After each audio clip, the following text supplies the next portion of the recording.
Mayday Online laji 6 tuplapyramidi. Tässä tokavikassa lajissa ennen ensi kuun finaalia vedetään 2 pyramidia, seinäkävely eli wall walk, boksihyppy ja rinnalleveto ylöstyöntö ja takaisinpäin pari rundia.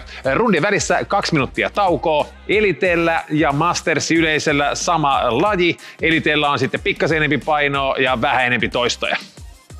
Sitten heitettiin bonuksena vielä pieni sellainen skillsi-haaste. Tulee pikkasen vähempi pisteitä, katsotaan miten käsillä seisonta sujuu. Elitellä vapaa käsillä seisonta ja yleinen Masters seinää vasten tai sitten skaalattuna jalat 90. Sitten käydään taas katsoa miten homma etenee tuplapyramidissa. Ensimmäisessä lajissa suoritetaan 2 erää aikaa vastaan. Lajissa suoritetaan annetussa järjestyksessä wall walk, boksihyppy ylityksellä, rinnalleveto plus ylöstyöntö ja uudestaan boksihypyt ja wall walkit. Toistomäärät.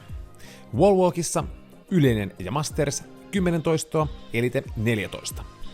Boksihypyt ylityksellä yleinen ja Masters 40 toistoa, elitessä 50. Kaikissa sarjoissa rinnalleveto ylöstyönnöllä 30 toistoa. Ensimmäisen erän jälkeen tulee 2 minuutin pakollinen tauko, jonka jälkeen suoritetaan vielä toinen erä. Kaikki liikkeet suoritetaan you go, I go tyylisesti ja toistomäärät saa jakaa parin kanssaan haluamallaan tavalla. Lajin tulos on 2 erään käytetty aika, mukaan lukien 2 minuutin tauko tai toistomäärät aikarajan tullessa vastaan.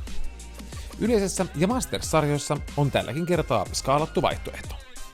Tarkemmat liikestandardit, ohjeistukset skaalauksiin, painoihin ynnä muut löytyvät revistä. Toisessa lajissa suoritetaan maksimiaika käsillä seisonnassa.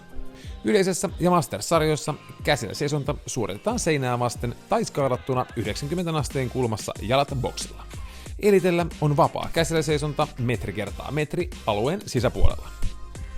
Lajin tulos on molempien yhteenlaskettu aika käsillä seisonnassa. Siinä oli pari kierrosta pikku chipperiä plus kässäribonus. Ja kässäribonuksen voit tehdä samana päivänä tai sitten eri päivänä, ei ole väliä. Tulokset vaan sitten reppii. Ja ei muuta kuin suorittaa. Let's go!